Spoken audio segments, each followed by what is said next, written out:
Hello traders, welcome back to our channel. നമ്മുടെ channel Nifty and bank Nifty അനാലിസിസിൻ്റെ ഏറ്റവും പുതിയൊരു വീഡിയോയിലേക്ക് നിങ്ങൾക്ക് എല്ലാവർക്കും ഒരിക്കൽ കൂടി സ്വാഗതം. ഞാൻ വൈസ് പാണക്കാട്.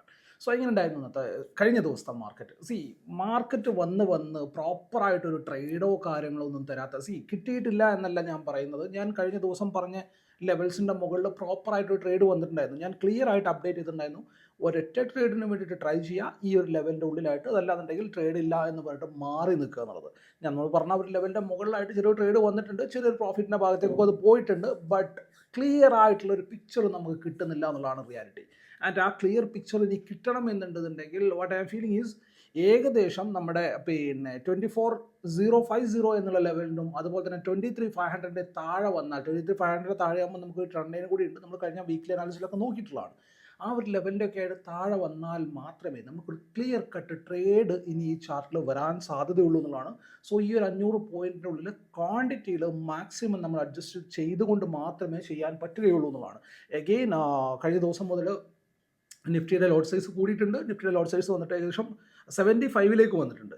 ആൻഡ് 75 വരുമ്പം ചെറിയ ട്രേഡേഴ്സിൻ്റെ സസ്റ്റൈനബിലിറ്റിയാണ് അവിടെ ഒരു പ്രശ്നമായിട്ട് വരുന്നത്. കാരണം അപ്പം 2ൽ കൂടുതൽ ലോട്ടൊന്നും ട്രേഡ് ചെയ്യുന്ന ആൾക്കാണെന്നുണ്ടെങ്കിൽ വലിയ പ്രശ്നമൊന്നുമില്ല. 3 ലോട്ട് ഒക്കെ ട്രേഡ് ചെയ്യുന്ന ഒരാളായിരുന്നുണ്ടെങ്കിൽ വലിയ പ്രശ്നമൊന്നുമില്ല.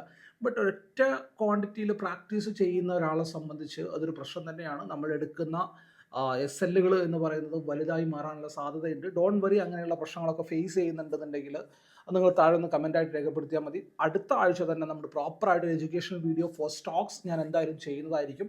ആൻഡ് ഐ ട്രൈ നാളെ മുതൽ തന്നെ, തിങ്കളാഴ്ച മുതൽ തന്നെ ഒരു സ്റ്റോക്കിൻ്റെ അല്ലെങ്കിൽ 2 സ്റ്റോക്കിൻ്റെ റെക്കമെൻഡേഷൻ തരാനായിട്ട് ഞാൻ ശ്രമിക്കാം. ലൈവ് മാർക്കറ്റിൽ ടെലഗ്രാമിൽ അപ്ഡേറ്റ് ചെയ്യാനായിട്ട് ശ്രമിക്കുക എന്നുള്ളതാണ്. സോ സ്റ്റോക്ക് ചെയ്യുന്നവരാരെങ്കിലും ഉണ്ടെന്നുണ്ടെങ്കിൽ താഴെ ഒന്ന് കമൻറ്റായിട്ട് രേഖപ്പെടുത്തുക. തിങ്കളാഴ്ച മുതൽ തന്നെ ഞാൻ ട്രൈ ചെയ്യാം, ഉറപ്പല്ല, ഞാൻ എന്തായാലും ട്രൈ ചെയ്യാം. ഒന്നാമത്തെ കാര്യം ഉറപ്പല്ല എന്ന് പറയുന്നത്, ഞാൻ സ്റ്റോക്ക് സ്പെസിഫിക് ആയിട്ട് അങ്ങനെ നോക്കിയിട്ടില്ല എന്നുള്ളതാണ്. But at the same time നിങ്ങൾ നോക്കുകയാണെന്നുണ്ടെങ്കിൽ നമ്മളൊക്കെ ട്രേഡേഴ്സാണ്. ട്രേഡ് ചെയ്യാനിരിക്കുന്നത് എന്താണ്? റിട്ടേൺ ഓൺ ഇൻവെസ്റ്റ്മെൻറ്റ് എന്നുള്ള ഒറ്റ പേർപ്പസിലാണ് നമ്മൾ ഇരിക്കുന്നത്, അല്ലെങ്കിൽ നമുക്കിപ്പോൾ വേറെ പരിപാടികൾ അറിയാഞ്ഞിട്ടൊന്നുമല്ല. നമ്മളുടെ നമ്മൾ പഠിച്ചിട്ടുള്ളത് ഇതാണ്, നമുക്കൊരു റിട്ടേൺ ഓൺ ഇൻവെസ്റ്റ്മെൻറ്റ് നമ്മളതിനകത്ത് പ്രതീക്ഷിക്കുന്നുണ്ട് എന്നുള്ളതാണ്. സോ ആ റിട്ടേൺ ഓൺ ഇൻവെസ്റ്റ്മെൻറ്റ് കിട്ടാണ്ട് ആവുമ്പോൾ നമ്മൾ പുതിയ കാര്യങ്ങൾ ട്രൈ ചെയ്ത് തുടങ്ങും എന്നുള്ളതാണ്. സോ ടു ബി ഫ്രാങ്ക്, ഇപ്പം എന്നെ സംബന്ധിച്ച് ഞാൻ ക്ലിയർ കട്ടായിട്ട് പറയുകയാണെന്നുണ്ടെങ്കിൽ അതിനകത്ത് ഇപ്പം ആരെങ്ങനെ വിചാരിച്ചാലും എനിക്ക് പ്രശ്നമില്ല. ആരെങ്ങനെ വിചാരിച്ചാലും എന്ന് പറഞ്ഞു കഴിഞ്ഞാൽ വേറെ ഒന്നുമല്ല പറഞ്ഞത്. ഇപ്പം യൂട്യൂബിലടക്കം ഒരുപാട് ആളുകൾ ഈ ഒരു ഫീൽഡിലേക്ക് കടന്നു വന്നിട്ടുണ്ട്. വെറുതെ യൂട്യൂബ് ചാനൽ ഉണ്ടാക്കുക, ആൻഡ് അതിൻ്റെ മുകളിൽ ക്ലാസ്, പരസ്യത്തോട് പരസ്യം. ടെലഗ്രാമല്ല, ഇൻസ്റ്റാഗ്രാമും തുറന്ന നിക്കക്കള്ളിയില്ലാത്ത പരസ്യമാണ്. ഞാൻ അത് പഠിപ്പിച്ചു തരാം, ഞാൻ ഇത് പഠിപ്പിച്ചു തരാം, ഞാൻ അതുള്ള ആളാണ്, ഞാൻ ഇതുള്ള ആളാണ്. നമ്മൾ പിന്നെ പൊതുവെ പ്രത്യേകിച്ച് അവകാശവാദങ്ങളൊന്നും ഇല്ലാത്ത, എന്താ പറയുക, പരസ്യമൊന്നും ചെയ്യാത്ത, ആരെങ്കിലും വന്ന് നിർബന്ധിച്ച് ചോദിച്ചാൽ മാത്രം പഠിപ്പിച്ചു കൊടുക്കുന്ന, അറിയുന്നത് പഠിപ്പിച്ചു കൊടുക്കുന്ന, ഭയങ്കരമായിട്ടുള്ള അവകാശവാദങ്ങളൊന്നും ഇല്ലാത്ത മനുഷ്യനാണ്. സോ അതുകൊണ്ട് തന്നെ എനിക്ക് എൻ്റെ സ്യൂട്ടായിട്ടുള്ള ഒരു ട്രേഡിംഗ് എൻവിയോൺമെൻറ്റ് നമ്മുടെ മാർക്കറ്റ് മാറി തുടങ്ങിയിട്ടുണ്ട് എന്നുള്ളതാണ് ഞാൻ മനസ്സിലാക്കിയിട്ടുള്ള കാര്യം. നിങ്ങൾ എന്നെ ഫോക്കസ് ചെയ്യുന്ന, ഫോളോ ചെയ്യുന്ന ഒരാളാണെന്നുണ്ടെങ്കിൽ നിങ്ങൾക്കും അത് ക്ലിയർ ആയിട്ട് മനസ്സിലായിട്ടുണ്ടാവും എൻ്റെ ഒരു ആറ്റിറ്റ്യൂഡിൽ വന്നിട്ടുള്ള വ്യത്യാസം എന്നുള്ളത്. സോ ഞാൻ അത്ര അഗ്രസീവായിട്ട് മാർക്കറ്റിനെ ഇപ്പോൾ കുറേ ദിവസങ്ങളായി കണ്ടിട്ട് ഞാൻ അത്ര അഗ്രസീവ് ആവാൻ ശ്രമിക്കാറില്ല. ഞാൻ ഗോൾഡിൽ ട്രേഡ് ചെയ്യുന്നുണ്ട്, അവിടെ ട്രേഡ് SL വരുന്നില്ല എന്നുള്ളതല്ല, അവിടെ ട്രേഡ് വരുന്നുണ്ട്, SLും വരുന്നുണ്ട്. ബട്ട് ഫൈൻ, കാരണം എൻ്റെ എന്താ പറയുക, ഞാനൊരു ഫിക്സ്ഡ് SL ഞാനവിടെ ഫിക്സ് ചെയ്യുന്നുണ്ട്. ആ ഒരു SLൻ്റെ അടുത്തേക്ക് എത്തിക്കഴിഞ്ഞാൽ മാത്രമേ ഇവിടെ എനിക്ക് പ്രോപ്പറായിട്ട് SL വരുന്നുള്ളൂ. But when it comes to നമ്മുടെ മാർക്കറ്റ്, ഇവിടെ ഇപ്പോൾ പ്രീമിയം കൂടിയിട്ടുണ്ട്. ഞാൻ ആദ്യം 40 പോയിന്റ് SL വെച്ചിട്ടാണ് എൻ്റെ എല്ലാ സെറ്റപ്പുകളും ബില്ല് ചെയ്തിട്ടുണ്ടായിരുന്നത്, 40 പോയിന്റ് പ്രീമിയത്തിൽ SL വെച്ചിട്ട്. ബട്ട് ഇവിടെ പ്രീമിയം കൂടിയത് കൊണ്ട് തന്നെ ആ 40 ഇരിക്കുന്നില്ല എന്നുള്ളതാണ്. ആൻഡ് 40 അഗെയിൻസ്റ്റ് ആയിട്ട് എനിക്ക് കിട്ടേണ്ടത് എന്താണ്? ഞാൻ ആദ്യം പ്ലാൻ ചെയ്തിട്ടുള്ളത് 100 പോയിന്റ്സ് ടാർഗറ്റ് ആയിട്ട് കിട്ടുക എന്നുള്ളതാണ്. ഇപ്പം 100 പോയിന്റ്സ് ടാർഗറ്റ് ആയിട്ട് വരുന്നുണ്ട്, ഇല്ല എന്ന് ഞാൻ പറയുന്നില്ല. But at the same time നമ്മൾ നോക്കുകയാണെന്നുണ്ടെങ്കിൽ ഈ 40 പോയിന്റ് SL വെച്ചാൽ അവിടെ ഇരിക്കുന്നില്ല. അവിടെ ഞാൻ 60 70 കൊടുക്കേണ്ടിയിരിക്കുന്നു. ഈ ഒരു 60 70 കൊടുത്തിട്ട് ടാർഗറ്റിലേക്ക് ഒരു ലെറ്റ്സ് നമ്മളിപ്പം 40 SL വെച്ചിട്ട് 100 പോയിന്റ് ടാർഗറ്റിന് വേണ്ടിയിട്ട് ട്രൈ ചെയ്തു എന്ന് പറഞ്ഞാൽ എന്താണ്, ഒരു 1:2.5 കിട്ടിയെന്നുള്ളതാണ്. അറ്റ് ദ സെയിം ടൈം ഞാനൊരു 70 പോയിന്റ് SL വെച്ചിട്ട് ഞാൻ 1:2.5 പ്ലാൻ ചെയ്യുകയാണെന്നുണ്ടെങ്കിൽ എത്ര പോയിന്റ് ഞാൻ ടാർഗറ്റായിട്ട് എടുക്കേണ്ടതുണ്ട്? ഏകദേശം 140, 35, 175 പോയിന്റ്സ് ഞാൻ പ്രീമിയത്തിൽ കളക്ട് ചെയ്യേണ്ടതുണ്ട്. സോ അത്രയും അഗ്രസീവായിട്ടുള്ള മൊമെൻറ്റങ്ങൾ കിട്ടുമോ എന്നുള്ള കാര്യത്തിൽ സംശയമാണ്. കാരണം മാർക്കറ്റ് നല്ല വോളറ്റൈലിറ്റിയും അല്ലെങ്കിൽ ഒരു ചെറിയ റേഞ്ചിൻ്റെ ഉള്ളിലൊക്കെ ഷ്രിങ്ക് ആയിട്ടിരിക്കുകയാണ്. അപ്പോൾ പറഞ്ഞു വന്ന കേസ് എന്താ വെച്ചാൽ, ഞാനും സീരിയസ് ആയിട്ട് സ്റ്റോക്ക് സ്പെസിഫിക് ആയിട്ടുള്ള ട്രേഡിങ്ങിലേക്ക് മാറി തുടങ്ങിയിട്ടുണ്ട് എന്നുള്ളതാണ് അതിൻ്റെ ഇപ്പം ഇപ്പോൾ സിമ്പിളായിട്ട് നോക്കിക്കഴിഞ്ഞാൽ നിങ്ങൾക്ക് ഈ ഒരു ചാർട്ട് കാണാൻ പറ്റുന്നുണ്ടെന്നുണ്ടെങ്കിൽ ജിൻഡാൽ സ്റ്റീലാണത്. സോ ഞാനത് ബാക്ക് ടെസ്റ്റ് നടത്തിക്കൊണ്ടിരിക്കുകയാണ്. അതിനകത്തൊരു പ്രോപ്പർ സെറ്റപ്പ് ഓൾറെഡി എൻ്റെ കയ്യിൽ 2-3 സെറ്റപ്പ് ഉണ്ട്. But at the same time ഞാൻ സ്റ്റോക്ക് സ്പെസിഫിക് ആയിട്ട് നോക്കുമ്പം എനിക്ക് ഉള്ളതിൽ ഏറ്റവും പോളിഷിംഗ് ആയിട്ടുള്ള സെറ്റപ്പ് തന്നെ എനിക്ക് പോകേണ്ടതുണ്ട്. സോ അതിൻ്റെ കാര്യമായിട്ടുള്ള ബാക്ക് ടെസ്റ്റും കാര്യങ്ങളൊക്കെ നടന്നുകൊണ്ടിരിക്കുന്നുണ്ട് എന്നുള്ളതാണ്. സോ നമുക്ക് നോക്കാം വരും ദിവസങ്ങളിൽ എങ്ങനെയാണെന്നുള്ള കാര്യങ്ങളൊക്കെ നോക്കാം. ആൻഡ് എന്താണ് ഈ ഒരു ആഴ്ചയിലേക്ക് അടുത്ത ആഴ്ചയിലേക്ക് നമ്മൾ പ്ലാൻ ചെയ്യേണ്ടത് എന്നുള്ള കാര്യങ്ങളൊക്കെ ഡീറ്റെയിൽ ആയിട്ട് നമുക്ക് നോക്കാം. ആൻഡ് വീഡിയോയിലേക്ക് പോകുന്നതിന് മുമ്പ് ഞാൻ ഈ വീഡിയോ റെക്കോർഡ് ചെയ്യുന്നത് ശനിയാഴ്ചയാണ്. ആൻഡ് ഇന്ന് തന്നെ ഞാൻ വേറൊരു വീഡിയോ കൂടി റെക്കോർഡ് ചെയ്തിട്ടുണ്ട്. അത് ക്രിപ്റ്റോയുമായിട്ട് ബന്ധപ്പെട്ടുള്ളതാണ്. ക്രിപ്റ്റോ ഒരു പ്രോപ്പർ സെറ്റപ്പും കാര്യങ്ങളൊക്കെയാണ്. സോ നിങ്ങൾ ആരെങ്കിലും ഈ ഒരു വീഡിയോ കാണാത്തവരുണ്ടെന്നുണ്ടെങ്കിൽ നിർബന്ധമായിട്ട് നിങ്ങൾ വീഡിയോ പോയി കാണുക. അതിന് അത്യാവശ്യം നല്ല വോളിയങ്ങൾ വന്ന് തുടങ്ങിയിട്ടുണ്ട്. നിങ്ങൾ വിചാരിക്കുന്നത് പോലെയല്ല. നിങ്ങൾ ഡെൽറ്റ എക്സ്ചേഞ്ചിൻ്റെ ഒക്കെ പ്ലാറ്റ്ഫോം, ഡെൽറ്റ എക്സ്ചേഞ്ച് ഞാൻ എടുത്ത് പറയാൻ കാരണം ലീഗലായിട്ട് ഇന്ത്യയിൽ ലീഗലായിട്ടുള്ള ഒരു പ്ലാറ്റ്ഫോമാണ്. ക്രിപ്റ്റോ ലീഗലാണ്, അറിയാം, നിങ്ങൾക്ക് എല്ലാവർക്കും അറിയാമെന്ന് വിശ്വസിക്കുകയാണ്. സോ ലീഗലായിട്ട് നമുക്ക് ട്രേഡ് ചെയ്യാൻ പറ്റും. പക്ഷേ അവിടെ ചാർജുകൾ കുറച്ച് ചെറിയൊരു വ്യത്യാസം വരുന്നുണ്ട്. When comes to compare to നമ്മുടെ എക്സിനസ് ഒക്കെ കമ്പയർ ചെയ്ത് നോക്കുകയാണെന്നുണ്ടെങ്കിൽ ചെറിയൊരു ചാർജുകൾ കൂടുതൽ വരുന്നുണ്ട്. എക്സിനസ് ലീഗൽ അല്ലാന്നേ ഉള്ളൂ. എക്സിനസിൽ നിങ്ങൾക്ക് ട്രേഡ് ചെയ്യാൻ പറ്റും. അത് P2Pയിലാണ് ട്രേഡ് വരുന്നത്. സോ നമുക്ക് അവിടെ ട്രേഡ് ചെയ്യാൻ പറ്റും. സോ അതിനെക്കുറിച്ച് ഓൾറെഡി ഞാൻ ഒരു വീഡിയോ ചെയ്തിട്ടുണ്ട്. നിങ്ങൾ കണ്ടിട്ടുണ്ടാവും എന്ന് ഞാൻ വിശ്വസിക്കുകയാണ്. ഫോറക്സ് ലീഗലാണെന്ന് ചോദിച്ചിട്ടുള്ളത്. സോ ക്രിപ്റ്റോ നിങ്ങൾക്ക് അതിനകത്താണെന്നുണ്ടെങ്കിലും ട്രേഡ് ചെയ്യാം. നിങ്ങൾ എക്സിനസിലാണെന്നുണ്ടെങ്കിലും നിങ്ങൾക്ക് ആ ട്രേഡ് ചെയ്യാൻ പറ്റും. Charge as compare to delta കുറവായിട്ടാണ് വരുന്നത് എന്നുള്ളതാണ്. ആൻഡ് ടാക്സേഷനിലേക്ക് വരുമ്പോഴും അതിൻ്റെ റിലാക്സേഷൻ നമുക്ക് കിട്ടുന്നതാണ്. ആൻഡ് അക്കൗണ്ട് ബ്ലോക്കിൻ്റെ കാര്യങ്ങളൊക്കെ പറഞ്ഞ് പേടിപ്പിക്കുന്നുണ്ട്. അതൊക്കെ ചുമ്മാതാണ്. ആൻഡ് ഇപ്പം പറഞ്ഞു വന്ന കേസ് ആ ഒരു വീഡിയോ കാണാത്തവരാണെന്നുണ്ടെങ്കിൽ നിർബന്ധമായിട്ടും ആ ഒരു വീഡിയോ പോയി കാണുക എന്നുള്ളതാണ്. സോ നമുക്ക് ചാർട്ടിലേക്ക് പോകാം. ബാക്കിയുള്ള ഡിസ്കഷനും കാര്യങ്ങളൊക്കെ ഡീറ്റെയിൽ ആയിട്ട് നോക്കാം.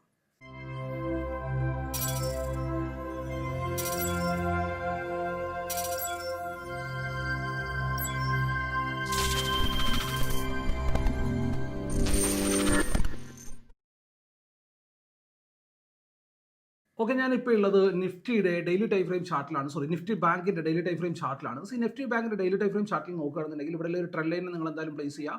And at the same time നിങ്ങൾ ശ്രദ്ധിക്കേണ്ട ഒരു കാര്യം കൂടി എന്താണെന്ന് വെച്ച് കഴിഞ്ഞാൽ ഇവിടെ വീക്ക്ലി ടൈം ഫ്രെയിം ചാർട്ടിൽ നോക്കുകയാണെന്നുണ്ടെങ്കിൽ ഇവിടെ നമുക്ക് പ്രോമിസിംഗ് ആയിട്ടുള്ള ഒരു സൂപ്പർ ബാരിഷ് ക്യാൻഡിൽ കാണാൻ പറ്റുന്നുണ്ട് അല്ലേ. ഈ സൂപ്പർ ബാരിഷ് ക്യാൻഡിൽ ഏറ്റവും മിനിമം ഞാനിപ്പോൾ എന്താ ചെയ്യാമെന്നറിയാം. ഞാനിപ്പോൾ നിങ്ങളുടെ ഒരു നിങ്ങൾക്ക് വേണ്ടി അനലൈസ് ചെയ്യുമ്പം അത് എനിക്കൊരു ട്രേഡ് പ്ലാൻ ഉണ്ടാവും. ഇതിനകത്ത് ട്രേഡ് എടുത്തോ അല്ലെങ്കിൽ വലിയ ക്വാണ്ടിറ്റിയിലെടുത്തോ ചെറിയ ക്വാണ്ടിറ്റിയിലെടുത്തോ അഗ്രസീവായോ ഇല്ലെന്നുള്ളതൊക്കെ രണ്ടാമത്തെ കാര്യമാണ്. എൻ്റെ ട്രേഡ് പ്ലാൻ പ്രകാരം ഞാൻ ഏറ്റവും മിനിമം 52,000 മുകളിൽ പ്രോപ്പറായിട്ട് ഒരു ഡെയിലി ടൈം ഫ്രെയിം ചാർട്ട് ഒരു ബുള്ളിഷ് ക്യാൻഡിൽ കിട്ടിയാൽ മാത്രമേ മുകളിലേക്കുള്ള ട്രേഡിൽ അഗ്രസീവായിട്ട് പ്ലാൻ ചെയ്യുകയുള്ളൂ എന്നുള്ളതാണ് എൻ്റെ ഒരു സിമ്പിൾ ആയിട്ടുള്ള വ്യൂ എന്ന് പറയുന്നത്. സോ ഞാൻ നമ്മളോട് പറയുന്നത് തന്നെയാണ്. 52,000 എന്നുള്ള ലെവലിൻ്റെ മുകളിൽ പ്രോപ്പറായിട്ട് daily time frame candle sustain ചെയ്ത് ക്ലോസ് ചെയ്താൽ മാത്രം മുകളിലേക്കുള്ള ട്രേഡിനെ അഗ്രസീവായിട്ട് പ്ലാൻ ചെയ്യുക എന്നുള്ളതാണ്. സോ ഡെയിലി ടൈം ഫ്രെയിം ചാർട്ടിലേക്ക് നമ്മളൊന്ന് ക്വിക്കായിട്ട് പോയിട്ട് വരികയാണെന്നുണ്ടെങ്കിൽ മാർക്കറ്റ് ക്ലിയർ ആയിട്ട് ഇവിടെ ഒരു ക്ലസ്റ്റർ ഉണ്ടാക്കുന്നുണ്ട്. ആൻഡ് ഈ ഒരു ക്ലസ്റ്ററിൻ്റെ ഉള്ളിൽ തന്നെ ട്രേഡ് ചെയ്യുകയാണെന്നുണ്ടെങ്കിൽ താഴത്തേക്കാണെങ്കിലും ശരി മുകളിലേക്കാണെന്നുണ്ടെങ്കിലും ശരി അഗ്രസീവായിട്ട് ട്രേഡിനെ പ്ലാൻ ചെയ്യാണ്ടിരിക്കുക. ട്രാപ്പ് ആവാനുള്ള ചാൻസ് വെരി ഹൈ ആണ്. സോ ലെവൽ എന്ന് പറയുന്നത് ഏകദേശം 51,950 എന്നുള്ള ലെവലാണ് നമ്മൾ വാച്ച് ചെയ്യേണ്ടത്. 50,950 ആൻഡ് 50,950 താഴെ lower level 50,950 and on the upper side നമ്മൾ നോക്കുകയാണെന്നുണ്ടെങ്കിൽ 780 അല്ലേ, 780 അല്ല 750 750 അതുപോലെ തന്നെ ഓൺ ദ ലോവർ സൈഡ് 50,950 എന്നുള്ള ലെവലിലും കൂടി വാച്ച് ചെയ്യുക. ഈ രണ്ട് ലെവലിൻ്റെ താഴെ മുകളിലായിട്ടും മാത്രമേ അഗ്രസീവ് ആയിട്ടുള്ള ട്രേഡിനെ പ്ലാൻ ചെയ്യാൻ പാടുള്ളൂ. ആൻഡ് ബ്രേക്ക് ഡൗണും കാര്യങ്ങളൊക്കെ കിട്ടണമെന്നുണ്ടെങ്കിൽ പ്രോപ്പറായിട്ട് മാർക്കറ്റ് ഒരു 50,500 എന്നുള്ള ലെവലിൻ്റെ താഴെ പ്രോപ്പറായിട്ട് സസ്റ്റെയിൻ ചെയ്യേണ്ടതുണ്ട്. ആ ഒരു ലെവലിൽ തന്നെയാണ് നമ്മുടെ ട്രെൻഡ് ലൈനും വരുന്നത്. ട്രെൻഡ് ലൈനിന് എഗെയിൻ നേരത്തെ പറഞ്ഞു തന്നെ പറയാനുള്ളൂ. ഇവിടെ വന്നാൽ ചെറിയൊരു ട്രാപ്പ് ഉണ്ടാക്കി മാർക്കറ്റ് മുകളിലേക്ക് പോകാനുള്ള ചാൻസ് അവിടെ ഉണ്ട്. So trend line break down ആയി എന്നുള്ളൊരു കാരണം വെച്ചിട്ട് അഗ്രസീവായിട്ട് ട്രേഡിനെ പ്ലാൻ ചെയ്യാണ്ടിരിക്കുക എന്നുള്ളതാണ്. എഗെയിൻ നിഫ്റ്റിയിലേക്ക് തിരിച്ചു വരികയാണെന്നുണ്ടെങ്കിൽ നിഫ്റ്റി ഇവിടെ ക്ലിയർ ആയിട്ട് ഞാൻ നേരത്തെ ഇൻട്രോയിൽ പറഞ്ഞിട്ടുള്ള ആ ഒരു ലെവൽ തന്നെ 23,500 ആൻഡ് 450 എന്നുള്ള ലെവലിൽ വാച്ച് ചെയ്യാം. അതുപോലെ തന്നെ 24,050 എന്നുള്ള ലെവലിനെ നമുക്ക് വാച്ച് ചെയ്യാം. ഈ ഒരു രണ്ട് ലെവലിൻ്റെ താഴെ മുകളിലായിട്ട് നമുക്ക് ക്ലിയർ കട്ട് ട്രേഡുകൾ ഉണ്ടാവുക. അതിൻ്റെ ഉള്ളിൽ ഇതൊരു റേഞ്ച് തന്നെയാണ്. എഗെയിൻ പറയുകയാണെന്നുണ്ടെങ്കിൽ ഈ ഒരു ലെവലിൻ്റെ അതായത് 2400 എന്നുള്ള ലെവലിൻ്റെയൊക്കെ മുകളിലായിട്ട് പ്രോപ്പർ ക്യാൻഡിൽ ക്ലോസ് കിട്ടുകയാണെന്നുണ്ടെങ്കിൽ മാത്രം അഗ്രസീവായിട്ട് മുകളിലേക്കുള്ള ട്രേഡിനെ പ്ലാൻ ചെയ്യുക. ഏതൊരു പോയിന്റിലും ഒരു ഇൻഡിസിഷനും അല്ലെങ്കിൽ ഒരു ചോപ്പിനെസ്സും മാർക്കറ്റ് കാണിക്കാൻ ചാൻസ് ഉണ്ട്. ആൻഡ് അതുപോലെ തന്നെ ഈ ഒരു ട്രെൻഡ് ലൈനും വാച്ച് ചെയ്യുക. ട്രെൻഡ് ലൈന് ചാടി ബ്രേക്കായി എന്നുള്ള കാര്യം മാത്രം ചിന്തിച്ചിട്ട് ചാടി കയറരുത്. ട്രാപ്പ് കിട്ടാനായിട്ടുള്ള ചാൻസ് അവിടെ ഉണ്ട്. സോ അതും കൂടി മനസ്സിലുണ്ടാവണം എന്നുള്ളതാണ്. ഓക്കെ, നമ്മൾ ഡെയിലി അനാലിസിലേക്ക് പോകുകയാണെന്നുണ്ടെങ്കിൽ ക്ലിയർ ആയിട്ട് നമുക്ക് അടുത്ത ദിവസങ്ങളിലേക്ക് വേണ്ടിയിട്ട് വാച്ച് ചെയ്യാൻ പറ്റുന്ന ലെവൽ, നാളത്തേക്ക് വേണ്ടിയിട്ട് വാച്ച് ചെയ്യാൻ പറ്റുന്ന ലെവൽ എന്ന് പറഞ്ഞു കഴിഞ്ഞാൽ 50 മിനിറ്റ് ടൈം ഫ്രെയിം ചാർട്ടിൽ പോകുകയാണെന്നുണ്ടെങ്കിൽ ലാസ്റ്റ് ടൈം ഇവിടെ ഒരു ക്ലസ്റ്റർ ഉണ്ടാക്കിയിട്ടുണ്ട് മാർക്കറ്റ്. സോ ആ ഒരു ലെവലിനെ നമുക്ക് നാളത്തേക്ക് വേണ്ടിയിട്ട് വാച്ച് ചെയ്യാം. 51,250 എന്നുള്ള ലെവലാണത്. ഓൺ ദ അപ്പർ സൈഡ് ഞാൻ വാച്ച് ചെയ്യാൻ പോകുന്നത് 51,375 എന്നുള്ള ഈ ഒരു ലെവൽ കൂടിയായിരിക്കും. സോ ഈ ഒരു രണ്ട് റേഞ്ചിനെ വാച്ച് ചെയ്യുക. ഈ ഒരു രണ്ട് റേഞ്ചിൻ്റെ താഴത്തേക്കും മുകളിലേക്കും ചെറിയൊരു ട്രേഡിനെ പ്ലാൻ ചെയ്യുക. അഗ്രസീവായിട്ട് ട്രേഡ് എടുക്കാനുള്ള ഓപ്പർച്യൂണിറ്റി ഇവിടെ ഇല്ല എന്നുള്ളത് മനസ്സിലാക്കുക. 375 എന്നുള്ള ലെവലിൻ്റെ മുകളിലായിട്ട് സസ്റ്റെയിൻ ചെയ്യാൻ പറ്റിക്കഴിഞ്ഞാൽ 500 550 എന്നുള്ള ലെവൽ വരെയുള്ള മൂവ് നമുക്ക് കാണാൻ പറ്റും അപ്പർ സൈഡിലേക്ക്. ആൻഡ് ആ ഒരു ലെവലിൽ സസ്റ്റെയിൻ ചെയ്യാൻ പറ്റുകയാണെന്നുണ്ടെങ്കിൽ 630 എന്നുള്ള ലെവലിലേക്കൊക്കെയുള്ള മൂവ് നമുക്ക് കാണാൻ പറ്റും. ഓൺ ദ ലോവർ സൈഡ് നമ്മൾ നോക്കുകയാണെന്നുണ്ടെങ്കിൽ 250 എന്നുള്ള ലെവലിനെ സസ്റ്റെയിൻ ചെയ്യാൻ പറ്റിക്കഴിഞ്ഞാൽ 5100 എന്നുള്ള ലെവലിലേക്കും ആൻഡ് ആ ഒരു ലെവലിനെ പ്രോപ്പറായിട്ട് ബ്രേക്ക് ഡൗൺ നിന്ന് സസ്റ്റെയിൻ ചെയ്യാൻ പറ്റിക്കഴിഞ്ഞാൽ 950 എന്നുള്ള ലെവലിലേക്ക് നമുക്കൊരു മൂവ് കാണാൻ പറ്റും. 950യുടെ താഴെ എന്തായാലും ഒരു ട്രാപ്പിനെ നിങ്ങൾ എക്സ്പെക്ട് ചെയ്യണം. ഏത് സമയത്തും ഒരു ട്രാപ്പ് വരാനുള്ള ചാൻസ് ഉണ്ട്. അത്ര പെട്ടെന്നൊന്നും ആ ഒരു ലെവലിൽ പൊട്ടിക്കാൻ ചാൻസ് കുറവാണ്. കാരണം മാർക്കറ്റ് ഒരു ബേസ് ക്രിയേറ്റ് ചെയ്തുകൊണ്ടിരിക്കുകയാണ്. അതുകൊണ്ടാണ് ഞാൻ പറഞ്ഞത്. സോ ആ ഒരു രണ്ട് ലെവലിൽ നാളത്തേക്ക് വേണ്ടിയിട്ട് നമുക്ക് വാച്ച് ചെയ്യാൻ പറ്റും നിഫ്റ്റി ബാങ്കിൽ. ആൻഡ് നിഫ്റ്റിയിലേക്ക് തിരിച്ചു വരികയാണെന്നുണ്ടെങ്കിൽ നിഫ്റ്റിയിലും സെയിം സ്റ്റോറി തന്നെയാണുള്ളത്. ഇവിടെ എഗെയിൻ ഒരു ക്ലസ്റ്റർ മാർക്കറ്റ് ഉണ്ടാക്കി വെച്ചിട്ടുണ്ട്. 23,800 എന്നുള്ള ലെവലാണ്. ഓൺ ദ അപ്പർ സൈഡ് ഞാൻ എടുക്കാൻ പോകുന്നത് 1 സെക്കൻഡ്, ഈ ഒരു ലെവലിൽ എടുക്കാം നമുക്ക് 850 എന്നുള്ള ലെവൽ കൂടിയാണ്. സോ ഈ രണ്ട് ലെവലിനെ വാച്ച് ചെയ്യുക. 850ക്ക് മുകളിൽ സസ്റ്റെയിൻ ആകാൻ പറ്റുകയും 930 ആൻഡ് അപ്പോ സൈഡിലേക്ക് വന്നു കഴിഞ്ഞാൽ 24,000 എന്നുള്ള ലെവലിലുള്ള മൂവ് നമുക്ക് വാച്ച് ചെയ്യാൻ പറ്റും. ഓൺ ദ ലോവർ സൈഡ് നമ്മൾ വാച്ച് ചെയ്യേണ്ട ലെവൽ 800 താഴെ പ്രോപ്പറായിട്ട് സസ്റ്റെയിൻ ചെയ്യാൻ പറ്റിക്കഴിഞ്ഞാൽ 720 എന്നുള്ള ലെവലും 720ക്ക് താഴെ പ്രോപ്പറായിട്ട് അപ്രോച്ച് ചെയ്യുകയാണെന്നുണ്ടെങ്കിൽ 650 എന്നുള്ള ലെവൽ വരെയുള്ള ഒരു മൂവ് നമുക്ക് കാണാൻ ചാൻസ് ഉണ്ട്. സോ ഈ ഒരു രണ്ട് ലെവലിനെയും നമുക്ക് ഈ ഒരു ലെവലിനെയൊക്കെ നമുക്ക് അടുത്ത ദിവസങ്ങളിലേക്ക് വേണ്ടിയിട്ട് വാച്ച് ചെയ്യാൻ പറ്റും എന്നുള്ളതാണ്. ആൻഡ് അഗെയിൻ നിഫ്റ്റി മിഡ് ക്യാപ്പിൻ്റെ എക്സ്പയറിലേക്ക് തിരിച്ചു പോകുകയാണെന്നുണ്ടെങ്കിൽ നാളെ നമ്മളുടെ മിഡ് ക്യാപ്പിൻ്റെ വീക്ക്ലി എക്സ്പയറി മന്ത്ലി എക്സ്പയറി വരാൻ പോവാണ്. സോ മന്ത്ലി എക്സ്പയറിൽ ഞാൻ എടുത്തിട്ടുള്ള റേഞ്ച് എന്ന് പറഞ്ഞാൽ ഈ ഒരു രണ്ട് റേഞ്ചിനെയാണ്. അതായത് 12,830 എന്നുള്ള ലെവലാണ് ആൻഡ് അതുപോലെ തന്നെ 12,760 എന്നുള്ള ലെവൽ കൂടിയാണ്. സോ ഈ രണ്ട് റേഞ്ചിനെ വാച്ച് ചെയ്യാം. ഈ റേഞ്ചിൻ്റെ താഴത്തേക്കും മുകളിലേക്കായിരിക്കും മൊമെൻറ്റങ്ങൾ ഉണ്ടാകാൻ പോകുന്നത്. സോ ആ ഒരു ലെവലിനെ നമുക്ക് വാച്ച് ചെയ്യാം. ആൻഡ് അഗെയിൻ നിഫ്റ്റി ഫിൻ സർവീസും ഏകദേശം എക്സ്പയറി ആയതുകൊണ്ട് തന്നെ, അതായത് ചൊവ്വാഴ്ച നമ്മുടെ നിഫ്റ്റി ഫിൻ സർവീസിൻ്റെ എക്സ്പയറി ആയതുകൊണ്ട് തന്നെ പ്രീമിയം കുറച്ച് കുറവായിരിക്കും as compare to Nifty bank. So Nifty ബാങ്കിൽ ട്രേഡ് ചെയ്യുന്നവർക്കാണെന്നുണ്ടെങ്കിൽ ഇതൊരു ഓപ്പർച്യൂണിറ്റി ആയിട്ട് എടുക്കാൻ പറ്റുന്നതാണ്. ആൻഡ് ഈ ഒരു രണ്ട് ലെവലിൽ നമുക്ക് വാച്ച് ചെയ്യാം. 23,765 എന്നുള്ള ലെവലും ആൻഡ് അതുപോലെ തന്നെ 23,820 എന്നുള്ള ലെവലുമാണ്. സോ ഈ രണ്ട് റേഞ്ചിൽ നമുക്ക് അടുത്ത ദിവസങ്ങൾക്ക് വേണ്ടിയിട്ട് വാച്ച് ചെയ്യാൻ പറ്റും. And again when comes to heavy weight stock, HDFC ബാങ്കിലേക്ക് തിരിച്ചു വരികയാണെന്നുണ്ടെങ്കിൽ HDFC ബാങ്കിൽ നമുക്ക് ബേസ് ആയിട്ട് നമുക്ക് ആക്ട് ചെയ്യുന്ന പോയിന്റ് എന്ന് പറഞ്ഞാൽ 1790 എന്നുള്ള പോയിന്റാണ്.